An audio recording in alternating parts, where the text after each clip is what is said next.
progress or regress over the past 100 years? Have we, economically speaking, come forward, or have we gone backward? Now, I think the conventional wisdom is very much that we've made huge progress over the past century, and in terms of technologies, I think that that's a fair point. But I wonder if we've really made progress in the lives, as it were, of ordinary people. And what I'd just like to do is compare and contrast the life of my grandparents in 1926 with the life of my daughter in 2026, and just see how they differ, and see what we think about whether my daughter is better off or worse off than my grandparents.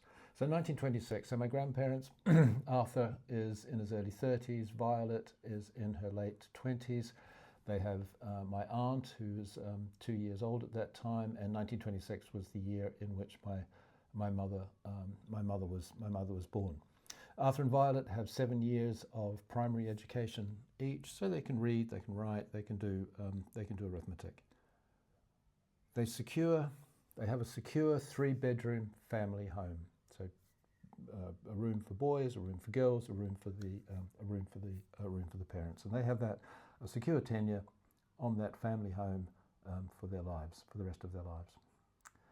One male income supports a family of 8. So as soon as they married, Violet would have lost her job. She had a very lowly she was a very sort of lowly domestic servant, a chambermaid in a private hospital. But as soon as you're married, they would just let her off. No one wants to be the employers don't want to be burdened with a pregnant woman. So they are then, from that point on, dependent on Arthur's wage with the Great Western Railway. But that was a very secure job, fully unionised, and employed a job for life. And guaranteed pensions, both by the state and by the Great Western Railway, Arthur's employer. So they knew, not just that they were going to get a pension of some degree, but they knew kind of within a reasonable margin of error what that pension was going to be. So they could kind of see their lives unfolding in the round from quite an early stage. They have an allotment. Arthur grew flowers, he grew vegetables, and he grew fruit. So he had a small orchard. So quite a sizable piece of land that they have in order to grow their own things. Football. Arthur supported Swindon Town all his life. Went all through the winter every Saturday. He had a working men's club that he went to a couple of evenings a week, mostly to play cribbage, which I believe he was particularly good at. Tea dances. So Violet went to a tea dance once a week. This is a dance sort of relatively early in the evening where you drink tea and have biscuits, and there's somebody on the piano banging out waltzes and foxtrots and so on and so forth. So really lovely, charming kind of way so they have these, they can socialise really with their colleagues, with their neighbours, with their family, with their community. They have these third spaces which are relatively low. Even the working men's club is not really sort of heavily on alcohol. It's more around sort of board games and card games and so on. And the tea dance, of course, is non-alcoholic. They had pubs as well, but my grandparents weren't particularly big drinkers. Cinema. They had 3 cinemas in Swindon from the 1920s, and public baths or swimming pool. My understanding, and I'm thinking I'm probably wrong about this, but my understanding is that Swindon was possibly the first place in the world to have a public swimming pool. As I say, I think I must be wrong about that. But anyway, they had a public swimming pool from the 1890s, so from early on, and certainly into the 1920s. And bicycles. They had bicycles. That was how you walked, or you went on your bicycle. I should just point out actually that deliveries were big in those days because obviously Violet wasn't going to ride a bicycle. She wore dresses and so on and so forth, so she wasn't about to be swinging her legs over over a bicycle. So she had to live within the remit of where she could walk or go a few stops on a bus and what she could carry in a basket. So the butcher, the baker, the milkman, they all came around pretty much every day, and she would bargain with them very, very, dare I say, aggressively, in order to get the best cuts and the best prices on whatever happened to be going that day. What don't they have? Well, they don't have a lot of clothes. I'd say they have maybe 3 sets of clothes each, one for the wash, one to wear, and one for best. And the best was, the very best. That was like weddings, funerals, and maybe the occasional Sunday. Everything is mended, everything is make do, everything is passed down, everything is worn through. You would only have had one winter coat, and some children and some families didn't have winter coats. You only had one set of shoes, and again, not every family had shoes for every member, even through the winter. So clothes were quite expensive, and you looked after them, and you repaired them. Limited electricity, so you have electricity for lighting, so that's installed with when the house was built, but you don't have sockets, so you can't be running appliances or anything like that. But you've got lighting, electric lighting, which is pretty good. One radio, that's your entertainment, that's your in-house. That's your in-house entertainment. And I'm not a great one for broadcast history, but I'm thinking that in 1926 there is only one station, which is the BBC, what later became the Home programme, what is now Radio 4. So a kind of mix of news, documentary, entertainment, educational pieces, all very worthy and self-improving. But some great comedies and the like, and music as well. But only one, so you all have to sit around. You sit around the fireplace, the one fireplace. There's no other heating in the house. The fireplace is extremely hot if you're close to it, and there's a relatively limited radiation. And outside that limited radiation, the rest of the house is freezing cold, either freezing cold or in the summer boiling way too hot. There's no piped-in gas. Now this really matters, because this means then that you're cooking on a wood-burning stove, so like an Aga, but nothing like an actual Aga, but a very very cheap and simple version of an Aga. The wood burning is you can just imagine how painful that is to get going and keep going through the course of a day. How much wood you need. So Arthur's job when he came down at 6:30 in the morning was to light the fire, make himself a cup of tea, collect up his things, and off to work he went. And then, according to my aunt, if the fire had petered out when Violet came down wanting her cup of tea, there would be some very rich language in the to be heard. So and this is another thing about, of course, about the wood burning stove.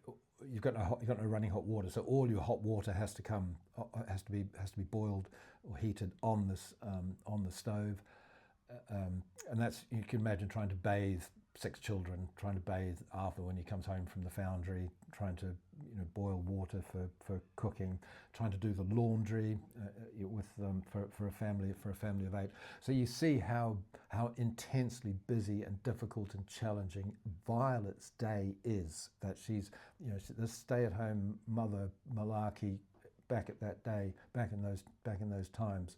She had a very real job, and this is also when you think about bargaining with the representatives, the messenger boys from the butchers and so on. She had to keep all that in hand. She had to keep the budget right. She had to not overspend.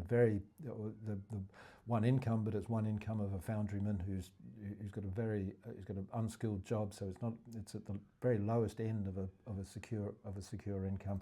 So Violet is having to hold all of that together, and she has to take out sort of small loans. She's very frugal, but she has to take out small loans in order to get through birthdays and Christmas and anniversaries and so on. There's no give in the cash flow. They have 1 day a year summer holiday. So the way it would work is that the Great Western Railway would close everything for a week in July, much to the chagrin of the union and the workforce, who found it extremely difficult. If you can't get through a birthday without lending money, trying to get through a week without a wage, that was a real difficulty. But in that week, the GWR put on a free train, and everybody jumped on. Well, not everybody, but quite a few jumped on or climbed aboard, and they went to like Weston-super-Mare, where they had their 1 day a year summer holiday. And we've got photographs I've seen of my grandparents sitting on the beach at Weston-super-Mare.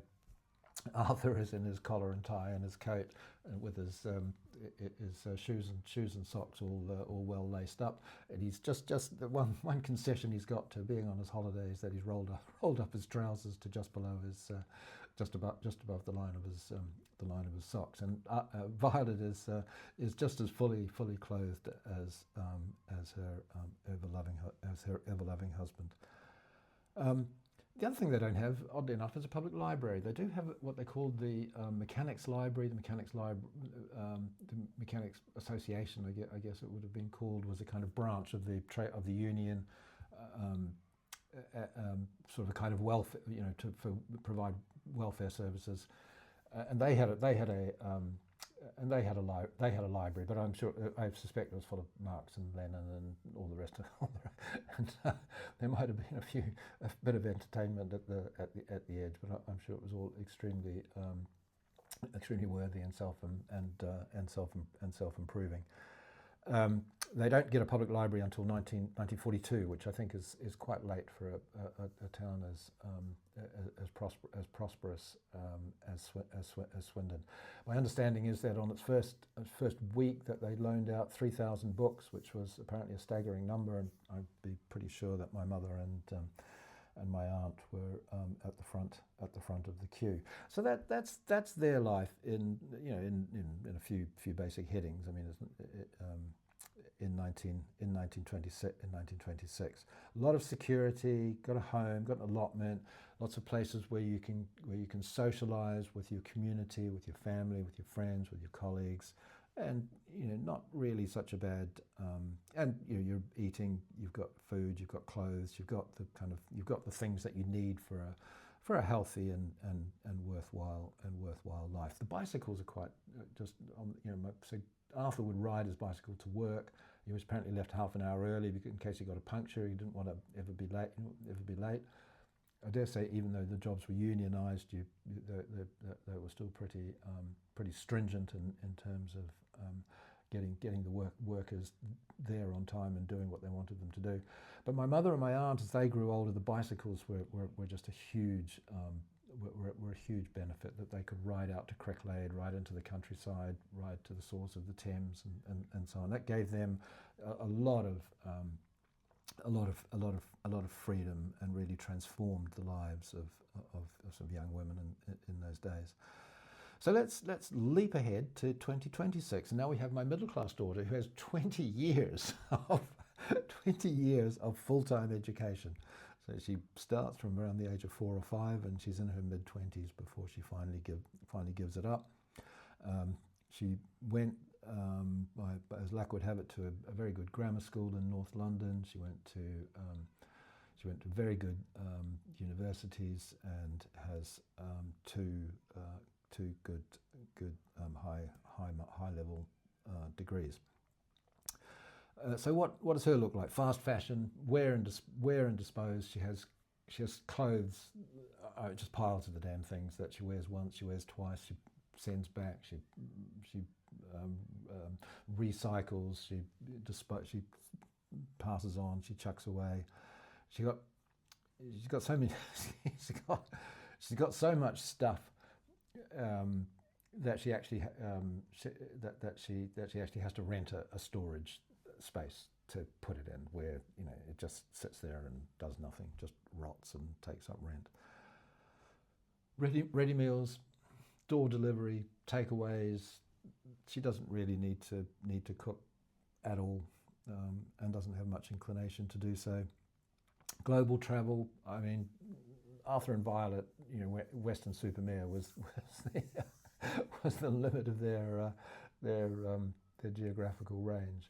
Whereas my daughter, I mean, she's been in Paris, Rome, New York, Berlin. She's quite often in Berlin. She's been on the Hindu Kush. She's been teaching. She taught English in New Delhi. She's been to New Zealand quite a few times for obvious reasons. We're a New Zealand family, so she's really, and I mean, Greece and Morocco, and sort of summer holidays and beach holidays, Croatia, the Dalmatian coast, and so on.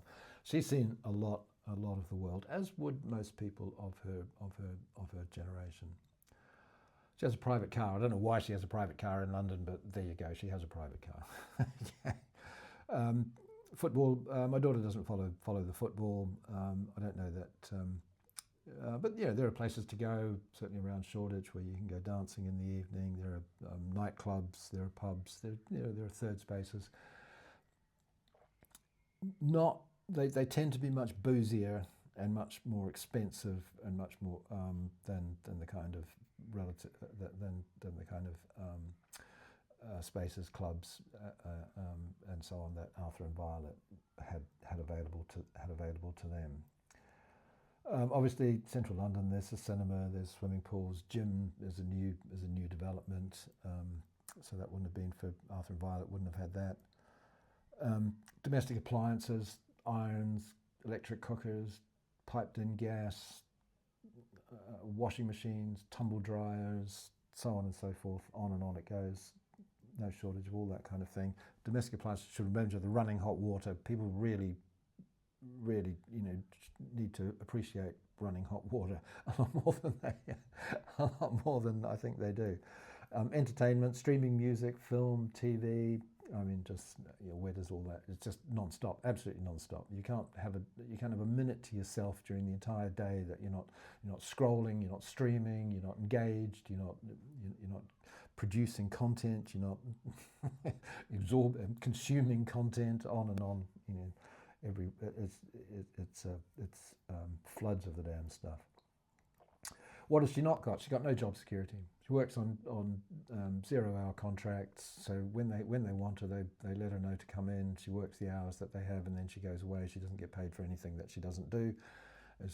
And they can more or less, I mean, it's called a contract. It's not a contract at all. They can sack her anytime they like for any reason that they can just make up. Were she to have a household, which she doesn't have a household, she lives with her mother in London in a spare room, not actually the room that she grew up in, but the one on the other side of the landing. So she hasn't moved very far in that respect. If she did have a household, there's no way that you could that even on her relatively good professional income, I think she earns sort of somewhere in the 30s. Somewhere between 30 and 40,000. Even on a good professional salary, there's no way you're going to run a household on less than 2 incomes. As I say, she lives at home, and she lives at home anyway because she's never going to afford a home. The average house in Britain is going to be costing somewhere between 250 and 300,000, 10 times what she earns, even though she earns, as I say, a pretty good professional salary. No guaranteed pension. Her employers contribute a percentage of her gross pay to a pension fund. She contributes a little bit to that as well, but she has no idea how that's going to turn out, and chances are it's going to turn out very, very badly, partly because of the contributions aren't nearly enough, and partly because of the cost of income producing assets is just so exorbitant and that's something which we talk about separately. She has massive student debt. I think it's somewhere in the region of sort of £60,000 to £70,000. I mean, just huge, absolutely huge. So she's so what has she got in a way? You think she's got all the things that kind of don't matter that much: the entertainment, the clothes, the travel, all the kind of luxury kind of add-ons to an interesting life, and none of the things that do matter: the home, the family, the garden, the socialising with the opportunity to socialise with your neighbours and family and community. So all the things that Arthur and Violet had, she doesn't have, and all the things that they did not have, she now has. Now that is a massive transformation, and when did that happen? Why did that happen? Who voted for that? Is that progress? And I think that's a really fair question. So here's just a quick summary. 1926, secure 3-bedroom family home, 1 income supports a family, guaranteed pensions, but you have very few consumer goods. 2026, can't afford a home, families need 2 incomes, absolute minimum, there's no guaranteed pension, but you have a flood of consumer goods. So what we've done, I think, in my view, is we've given up on an economy focused on asset formation, on building homes, schools, hospitals, factories, mines, places where that will support incomes, and we've switched to an economy of consumption, focused on fashion, fast food, private cars, electronic gadgets, travel, non-stop entertainment. Is that progress? I'm just asking the question. But it doesn't feel massively progressive to me.